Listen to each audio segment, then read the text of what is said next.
dimamahkan korma atau sesuatu yang manis ke dalam langit-langitannya. Dalam hadis disebut namanya tahnik, mentahnik anak. Nah, mentahnik anak. Mentahnik anak ini yang bagusnya menurut daripada orang-orang saleh terdahulu, yaitu kita mengambil berkah kepada orang alim untuk mentahnikkan. Bisa dengan sesuatu makanan atau buah yang rasanya manis. Bisa gula abang, bisa madu, korma, jangan salak lah. Apa ini namanya? Seminggu berapa beda? Kesumpah salak.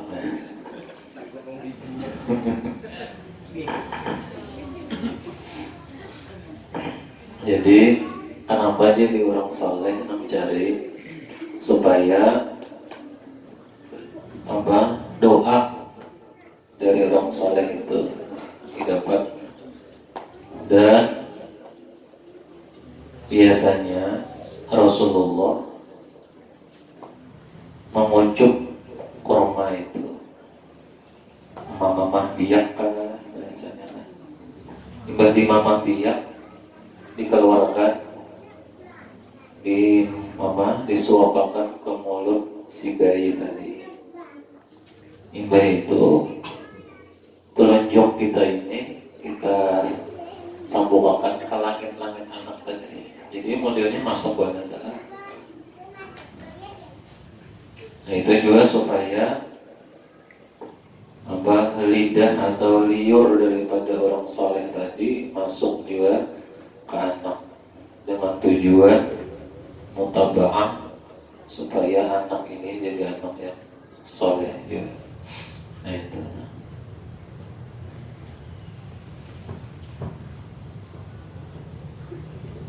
Insya Allah ada ruginya kita mengiar orang-orang soleh sambil panggil berkah rumah dimasuki orang soleh. Tuhan habaib bagus juga supaya ada darahnya nambah liurnya barang tempatnya.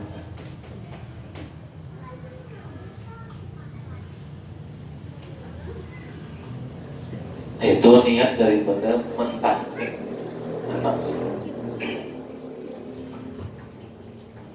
Mentahnik itu pada mesti sekali ya. Ya lah. Kamu sudah gonol ngali ditahnik. Waktu kan anaknya, namanya banyak pada tahu disumpah lagi yang lah. Ada orang saleh, ada habaib datang bawa ke situ anak tahnik akan sedena, ada masih sekali rancaki. Bawa ke sana, bawa jangan ke mall lagi dibawa. Habis saja 2-3 juta. Datangnya tuan guru orang saleh ke doakan anak.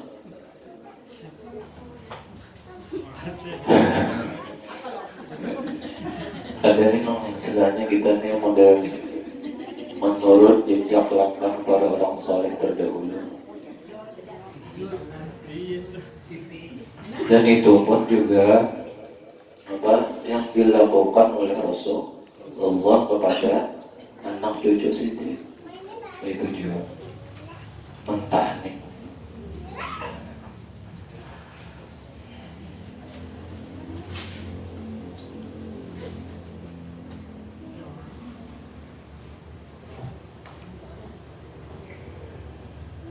Dan sunat dibacakan surah Al-Qadar. Inna anzalnahu fi lailatul qadar. Hingga akhir surah. Di telinganya yang kanan. Nah, Jangan ya. Dihafali dulu sebelum kawin. Oh, banyak. Apa saja yang hendak kawin, menggadah hendak kawin itu bisa dihafali. Baca surah Al-Qadar di telinga kanan bagi anak si bayi tadi. Kalau sudah gonol, bacakan surah Al-Insyirah. Nah, ini yang bagus bacakan surah Al-Insyirah supaya pasiennya, supaya baik ini Allah, supaya romahan harmonis.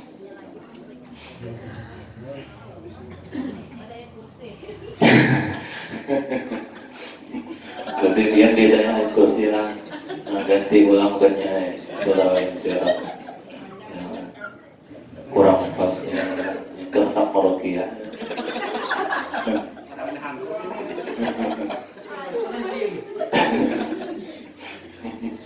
Surah Azim kepanjangan. Surah Al-Insyirah. Ya, Kanakan bagus ya, jangan usah. Diupakan di pembunatnya.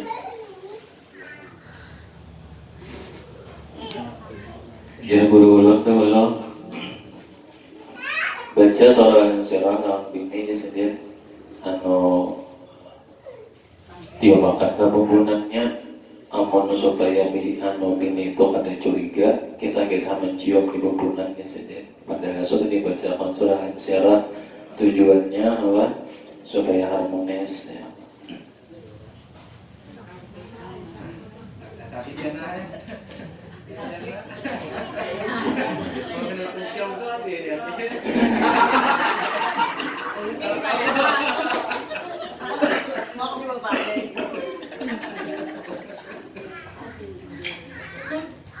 Dan surah Al-Qadar dan demikian pula sunat diazankan di telinga kanan juga bagi anak yang baru lahir, bayi yang baru lahir, azankan dan dikomatkan pada telinganya yang kiri. Mudah-mudahan anak itu menjadi baik budi pekertinya. Niatnya.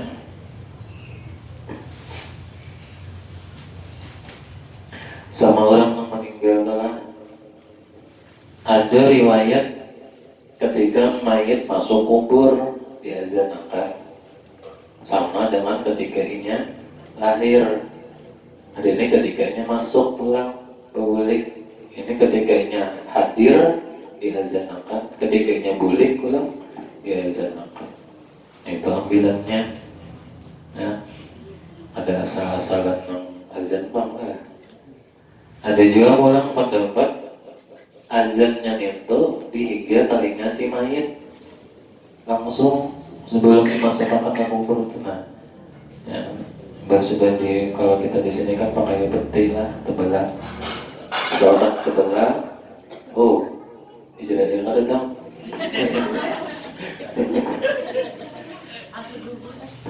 Nah, sebelum masuk ke liang kubur itu diazanakan langsung di telinganya kayak bayi juga pulang. Ya, dikomakkan kiri dulu. Dan jarang masuk. Jadi ada dua. Ada yang diazanakan sambil memasukkan ke liang kubur, ada yang diazanakan ketika ini masih belum masuk kubur. Kayak bayi juga. Cara aja mana kau digawe.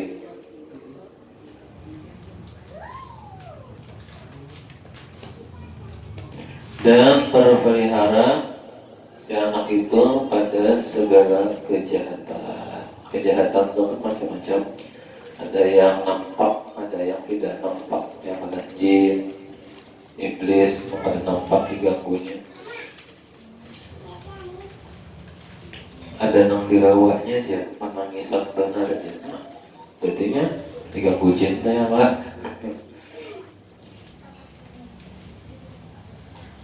Ini usaha orang tua kepada anaknya supaya menjadi anak yang bagus. Mudah-mudahan lah.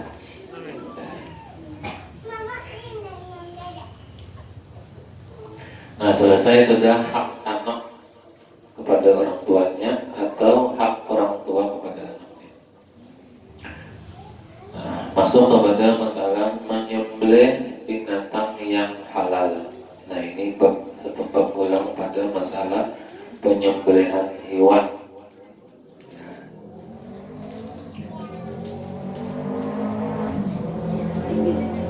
Apabila salah menyembelihnya, ada sesuai aturan syaratnya, maka sembelihan tadi ada halal. Sekalipun binatang yang disembelih halal, ayam halal, kambing halal, sapi halal, tapi salah cara menyembelihnya ada halal. Makanya di sini menyembelih binatang yang halal jadi halal. Kita sebutkan binatangnya dulu. Binatang darat itu dua bahagi. Nah, satu, binatang yang jinak. Nah, yang digaduh maksudnya diternak-ternak itu kan jinak. Maka menyembelihnya itu wajib memutuskan mari dan hulkum, yaitu tempat keluar masuk makanan dan napas dengan alat yang tajam seperti pisau, sadur, golok, dan kaca. Dan sunat memutuskan dua urat yang di atas lehernya dan membaca Bismillah. Jadi dua yang wajib, tenggorokan tempat keluar masuk makanan dan sama lagi satu tempat keluar nafas. Jadi ada dua yang wajib diputus. Apabila sudah putus dua itu halal. Sunat pulang di sebelah kanan kiri, nah ada urat apa di dalam itu nadi kan. Jadi mau digorok di sini. Kita bawa akan sini pulang, ke sini akan pulang. Nah, Abdul benar kan? Ya, tahu juga caranya. Beli ayam berhemat, tanggal bulunya. Belum pernah dulu ya. Pisaunya depan dan sudah. Ambil sembelih ayam mana? Yang meras. Hanya itu kali. Oke. Penting banget. Kalian depan pisaunya.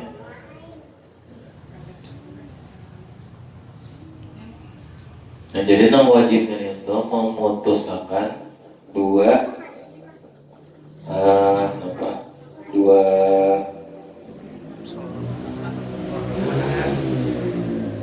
jalur apa namanya ini?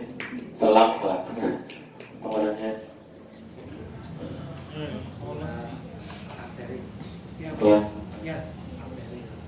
Dua jari. Arteri.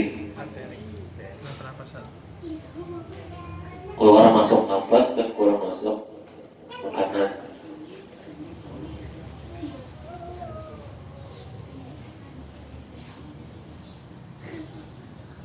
Berarti tempatnya di sini. Nah, imbah itu pulang menyembelih itu sunat menghadap kiblat. Kiblatnya kawal menghadap kiblat.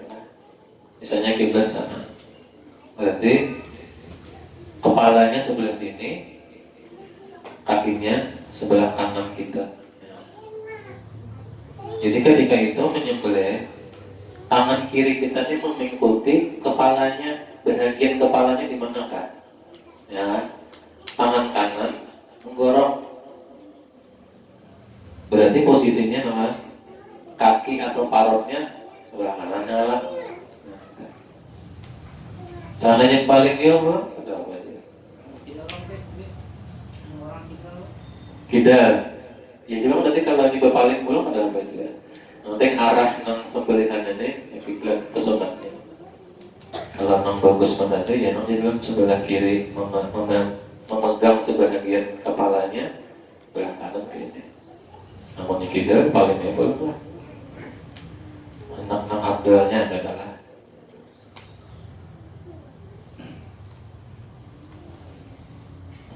Nah kemudian pulang yang sering kita lihat di dalam penyembelihan hewan korban, karena panitia belum ada penataran masalah korban, yang ada itu hanya penyusunan tata cara dalam pelaksanaan aja. Tapi kadades itu dimasuki pelajaran-pelajaran dalam tata cara penyembelihan korban, padahal itu perlu banget juga tuh. Apa yang terjadi itu yang kebanyakan kurang perhatiannya ketika sudah selesai disembelih, hewannya ini sudah model kayak hendak mati, sudah hendak diam, sudah ya, ambil bergerak yang model kayak apa tenang. Nah apabila sudah pindah tenang itu lepas ikatannya, itu yang bagus, karena kehati-hatian. Maksud kehati-hatian bahwa usia si sapi ini matinya tuh gara-gara terikat yang sangat kuat. Nah, artinya beban disembelih dan beban terikat. Nah itu ada kehati-hatian maksudnya. Jadi kan bila sapi itu memang sudah hampir kejam itulah. Nah, bila sudah bila lama sudah langsung lepas ikatannya. Paling kadang longgari dulu, jangan ketat banget. Nah, itu. Kambing, sapi kan. Kalau onta nyaman benar. Jadi Nabi, ketika kamu menyembelih onta, ikatlah salah satu kakinya. Nah, jadi onta itu berdirinya, berdiri tadi, angkat sebutin namanya deh, kakinya nang belakang, ngomong kakak, ikat mobil kayak dilipat menggaitan. Jadinya berdiri itu 3 aja lagi. Apabila sudah berdirinya 3, ini susah untuk lari. Langsung tusuk kanan kiri, onta memang kayak itulah. Ada di sini, di leher sini katanya, tapi di bagian sini bawah lehernya ditusuk. Beda dengan sapi.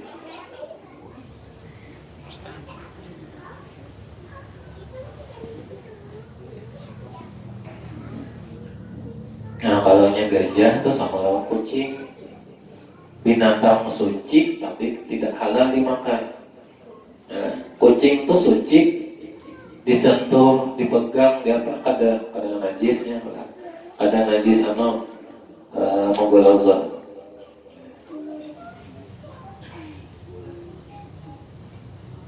Nah ini masalah binatang jinak yang pertama. Nomor 2, binatang perburuan atau binatang liar. Nah hidupnya itu tidak ditermakakan di alam bebas.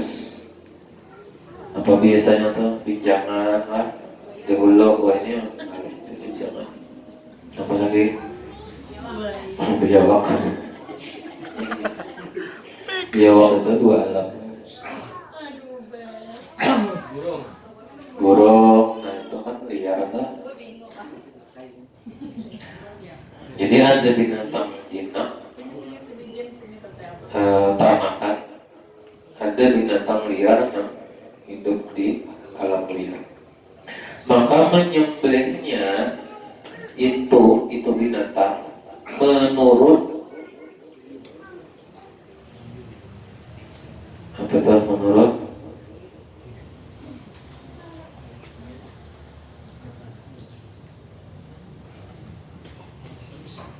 kemungkinan.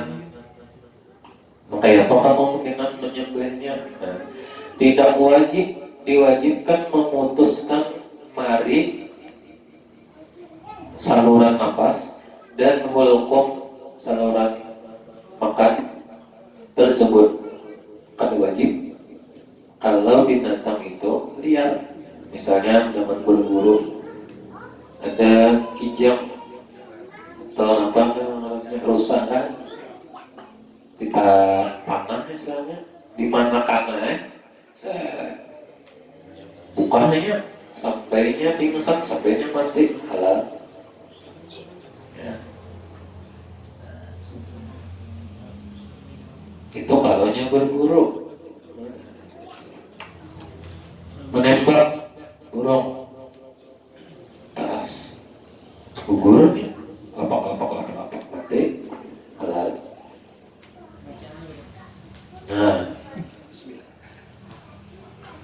ada pendapat masalah bacaan sunat ketikanya misalnya berburu memanah menembak itu dengan baca bismillah minimal kan?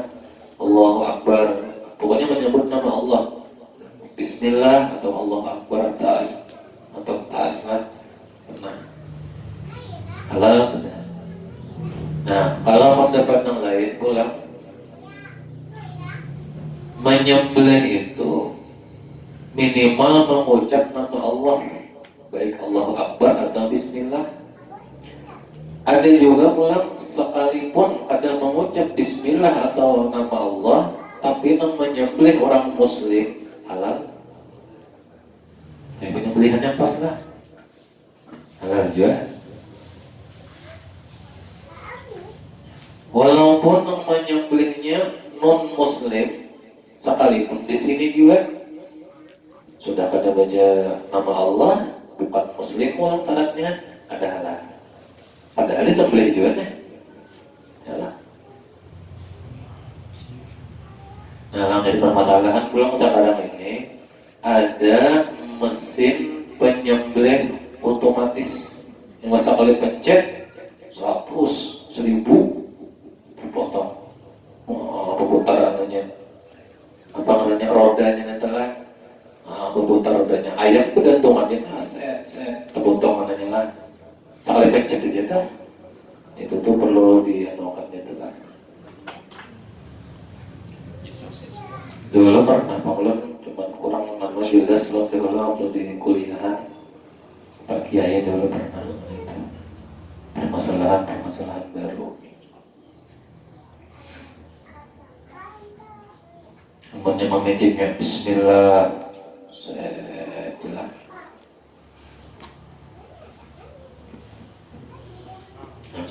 nah, itu bang sudah permasalahan baru karena teknologi yang modern. Tapi sementara ini dulu kita membahas yang sesuai hukum dulu lah. Itu kita anunya kembangannya pula. Jadi ada binatang jinak peliharaan, ada binatang liar buruan. Jadi ada cara menyembelihnya.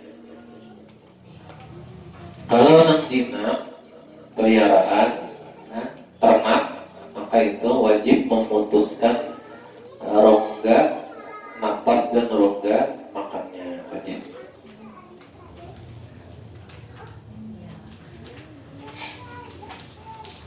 Kemudian rukun sembelih itu 4 perkara sampai di tengah. Kita rukunnya ini tata cara di dalam menyembelih. Adakah kita hendak memperagakan atau banyak dagingnya? Alif 4 minimal lah. Tersekan angkat mati sebelahnya. Teleperam sudah. Alif. Oke. Ada yang tanyakan mungkin?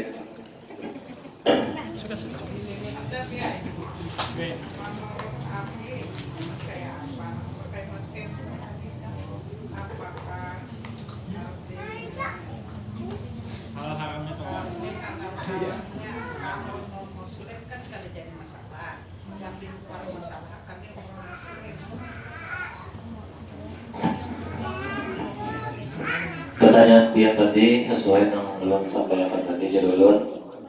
Kalau permasalahan ini ulun belum yakin benar. Memang pernah ulun sudah mendengar pembahasan masalah mesin otomatis penyembelihan ini.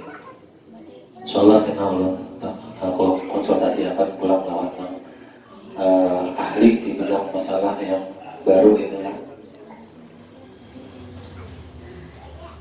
Kalau non muslim jelas maksudnya sekalipun dengan mesin itu juga sembelihnya jelas sudah juga. Tapi yang jaga tadi non muslim yang memakai menggunakan alat itu, insyaallah kena mudah-mudahan bisa ulun konsultasi akhirnya. Kalau sekarang ini ragu-ragu lagi ulun, memang pernah ulun membahas itu. Ada lagi? Hak-hak dan kewajiban anak, kalau kewajibannya sudah berapa antang pasti karena merasa orang tua kan selalu merasa benar loh, jadi apa ya lah, sekira hak dan kewajiban kita sebagai anak itu terpenuhi sama-sama kalau dosa keduanya. Nang pian permasalahan tuh anak lah orang tua, orang tua anak. Anak ini sudah kayak bujur aja sesuai aturan, tapi orang tua tuh kayak selalu merasa kurang. Dan kita anak di bawah sana. Ayo, ini ya lah. Iya yang di TV itu apa? Kak apa? Kak Ros ya. Menteri anaknya ya. Kak Seto. Tuhan kakaknya sih. Kami anak tuh berbakti kepada orang tua supaya aturan pemerintah. Pengertiannya Aturan pemerintah. saya itu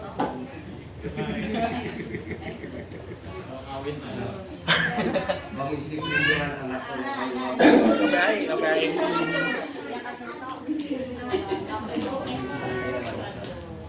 Kalau yang kewajiban anak seumur hidup, kewajiban orang tua kepada anak seumur hidup untuk menyelamatkan, artinya nama anak mengharapkan ridha orang tua adalah apabila kadang mendapatkan ridha orang tua,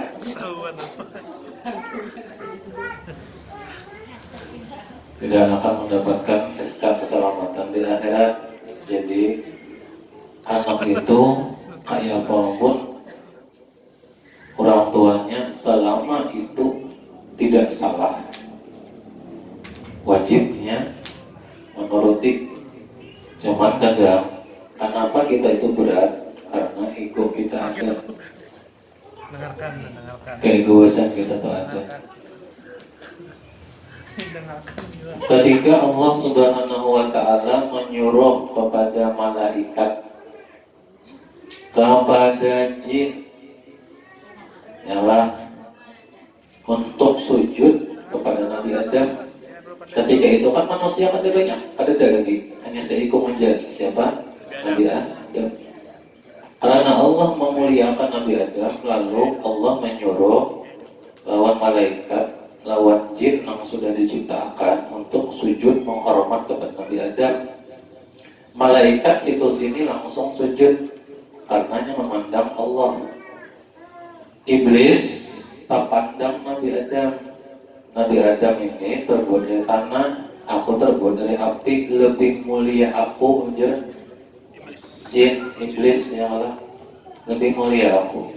Lalu ini kada mau, kenapa tak pandang Adamnya, lalu egois, aku lebih mulia.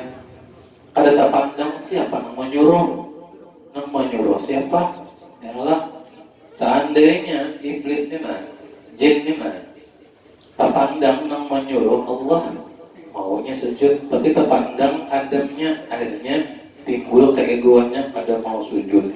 Gara-gara satu kesalahan seumur hidup, seumur dunia sampai ke akhirat dilaknat oleh Allah.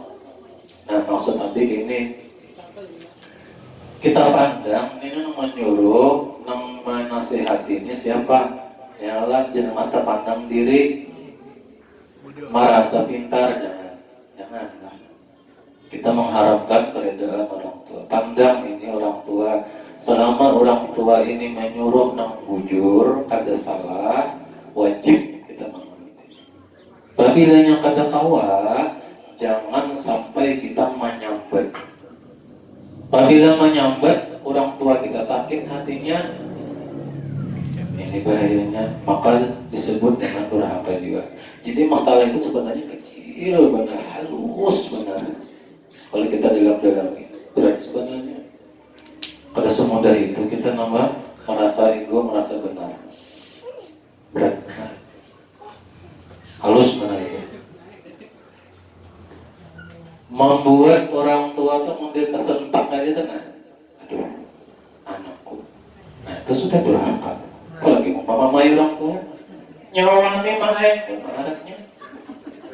Undang kalau nyawa, ya. Harus benar tak. Jadi selama itu ada salah, ada hukumnya haram, ya, ada maksiat, nasihatnya, perintahnya wajib kita menuruti. Apabila yang kada kawa berdiam, jangan sampai kelakuan atau ucapan kita itu malah menambah sakit hatinya. Nah, tersentak hatinya sedikit pun itu sudah durhaka.